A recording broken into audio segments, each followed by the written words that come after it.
Hello and welcome to another album analysis. In today's video we're going to be delving into the newest studio release from the German Electronicore band Electric Callboy titled Tekkno. This is the band's sixth studio album and the first to feature Nico Salak as a full-time member after replacing Sebastian in 2020 on clean vocals. Since making that change, the band have really grown in popularity, certainly entered the mainstream with songs such as Hyper Hyper, Hate Love, and it shows that really making this personnel change has been a big boon for the band and has really allowed them to drive themselves forward just by changing that one member. They are one of the few bands that are able to blend the electronic and metalcore sounds together in such a successful way. It's hard to hit the mainstream with this kind of music, but it's something that they're continually proving to do, aided by their live performances and their kind of fun way of looking at their music. But because they're also working with two genres they absolutely love, they're really able to make it work through a lot of contrast as well. They do feature in a lot of their music, and I think Nico really does help to enable that with his very soft-spoken vocals. It really does work very well working with Kevin on the harsher vocals, and this blending of styles and this blending of vocal styles as well is what really helps them blend these two genres together in such a successful way. Also with this album we're going to see them continue the trend of playing with a lot of fun. They love to just have fun with a lot of their music that they write, record.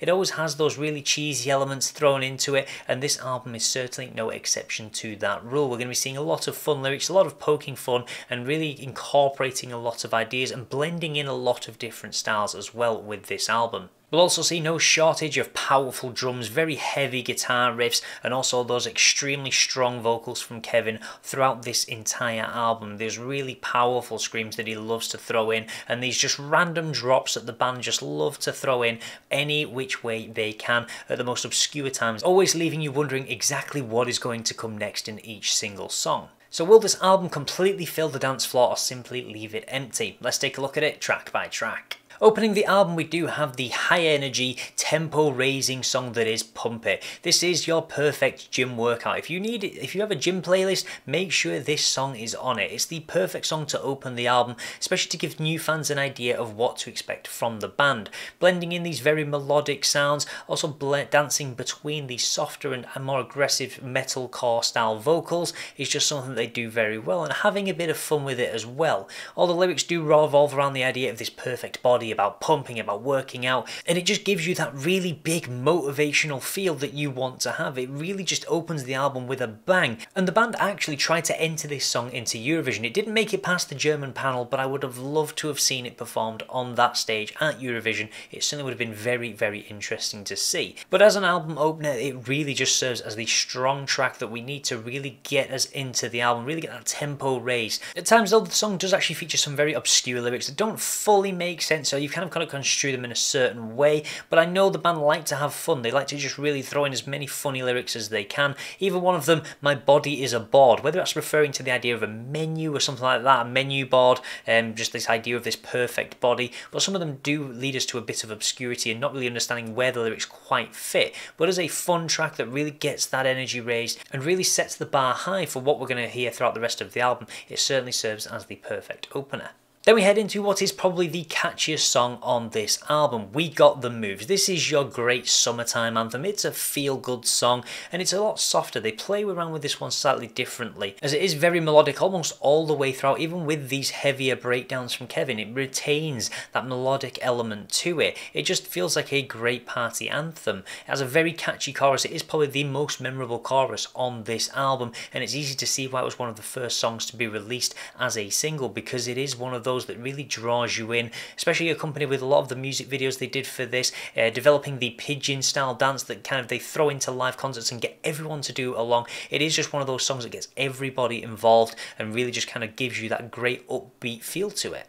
And we can't go through this song without mentioning the dance drop in the middle, the chants, the duh, duh, duh, duh, duh. It's such a great way to throw in to add to that catchiness. So we've already got a very catchy melodic chorus, but just throwing that in, just getting the crowd to effectively chant along, getting you to, if you're just listening to it, you just want to sing along to it and just kind of bob your head and really get involved. And that's what I love so much about this track. Its ability to really just pull the listener in and just get you involved 100%, no matter what you're doing. Where you hear this song, you're going to be distracted. message, you are going to want to get along and move along with it. And finally, we do also have the less abrupt ending to this. Pump It saw a very abrupt ending. It just kind of ended with just a solid bang. I like that this kind of tapers out a bit more. Just if we had that very just sharp ending, it would kind of take away from that dancey feel. You want to be just kind of slowly led out of this song. So I like they've kind of made that slight adjustment between the two, really just showing a little bit of a difference between the two opening tracks, which really do kind of set the pace for the album.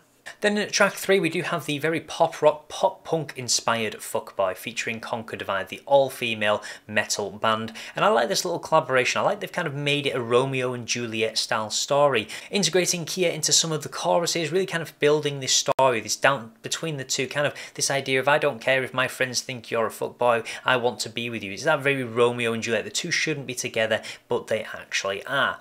The one problem with this song though is where it's placed on the album. You've had Pump It, you've had We Got the Moves, two extremely catchy, very catchy choruses, and as much as this is a very catchy pop punk song that will appeal to a lot of the fans that want to hear something a little bit softer than just pure metalcore, it's not quite as catchy as the opening two. I think it's not a step down, it's something different, but it doesn't have that same kind of singability outside of the chorus as the first two tracks did. I think if this song was featured a little bit later on, it may have been a bit stronger, but I think it really struggles because of the tracks that it's got around it on this album. It doesn't stand out as much as the previous two that we have had. Despite that though, I really do like the feel they've gone for with this track. They've tried something different. They've tried to throw a different style in and really just appeal to different people with this album. And aside from its placement on the actual album itself, I do feel that it is still a very strong track. Lyrically, the story-wise behind it do blend together very nicely. I just think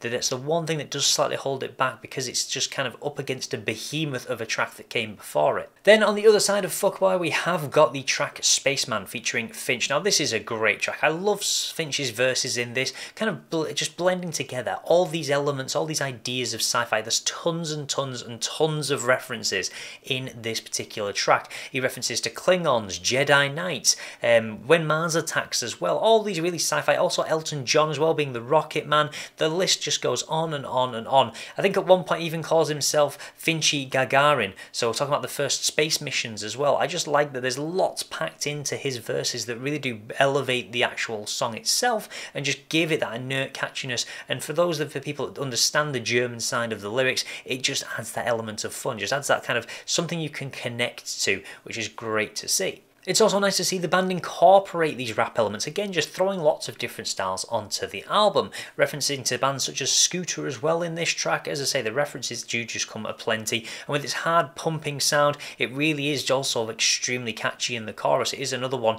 like We Got the Moves, which has that super catchy chorus that you'll probably find yourself singing along to for the next couple of days after you've heard the track.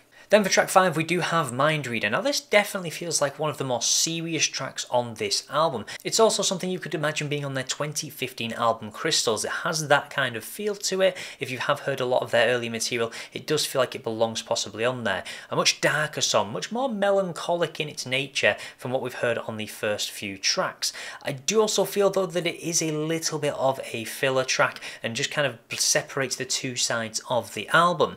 One thing I do want to note on this track is David's great use of drums. He really does put on a masterclass for this particular track. He is the shining beacon that really stops this track from kind of just delving into nothingness. He's the one that kind of keeps it alive. And although we've still got all these great comparisons in the vocals, some really nice riffs kind of flowing throughout the entire album, it does just fall a little bit flat as an actual track, despite kind of going for that dark side, trying to mix it up. It is probably one of the less memorable tracks on this album.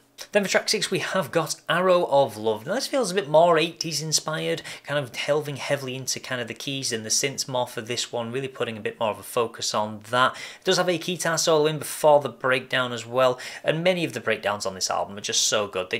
Sometimes they hit you without knowing. You always know that it's coming in every Electric Callboy song, but you just never quite know when. They do like to change it up and really mix it up throughout most of this album and just kind of hit you at different points, just keep you guessing, keep you not knowing exactly what's going to happen.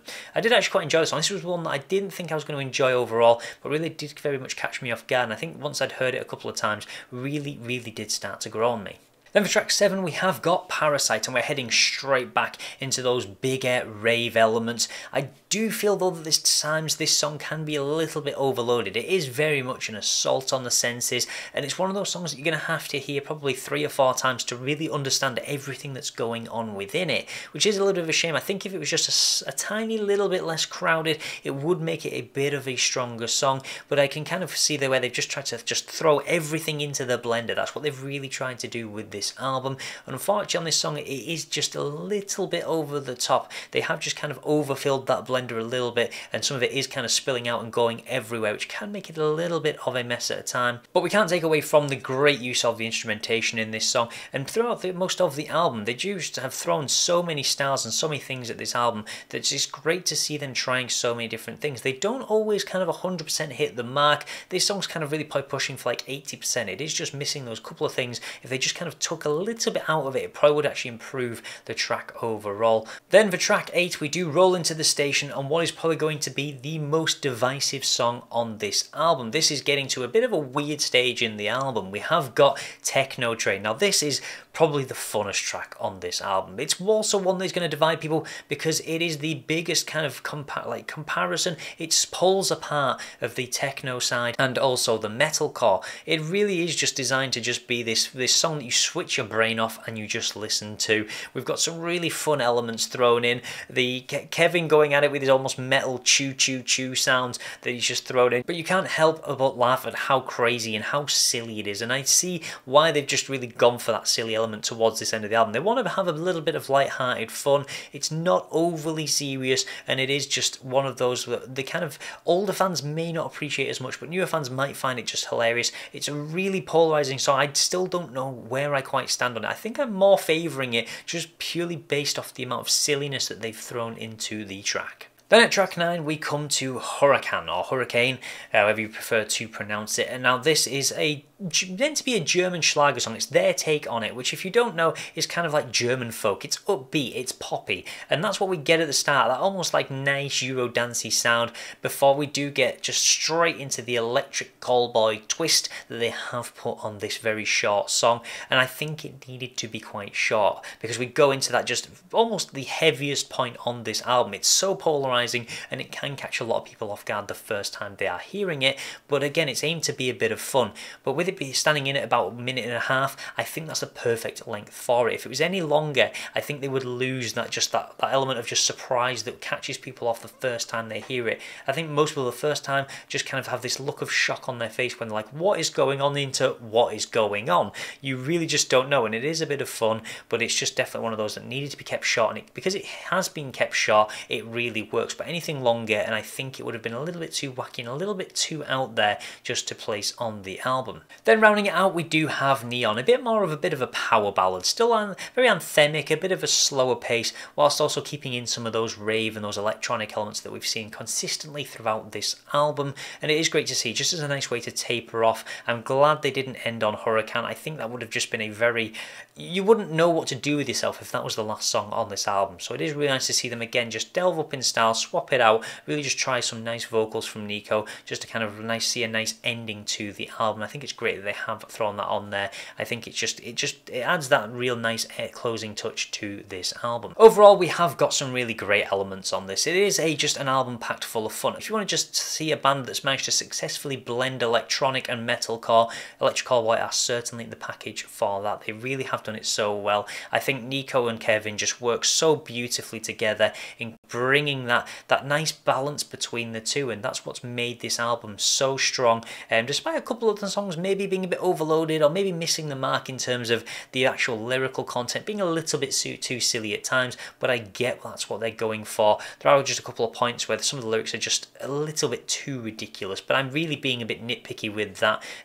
Outside of that, all the instrumentation just really strong, just kind of adds that energy, adds that power to a lot of the tracks, and I like that they've really blended everything and tried to go for a lot of different styles, incorporating almost pop punk and the rap, and really just throwing everything they could at this album. So overall, I do think this album deserves a very solid 8 out of 10. I could maybe possibly give it a little bit more. I do think some of the songs for me are just a little bit too silly. I mean, Hurricane, as fun as it is, it's just so out there and so wacky, and everyone's going to have a different opinion on that. And I think the same for Tekkno Train as well. It'd be interesting to see people's thoughts for that particular track. But you can't deny the power of Pump It, We Got the Moves, and Spaceman. Probably the 3 songs that they released that have been the most successful and really are some great sing-along tracks that will certainly serve their purpose in front of a live audience. So it'll be certainly great to see, as they certainly do bring their energy to the stage, and that's probably where they are at their best. So that's everything for today's video, but as always, please let me know your thoughts about this album in the comment section below. And if you want to see more content like this, then please do feel free to subscribe as well, and I will see you in the next album analysis.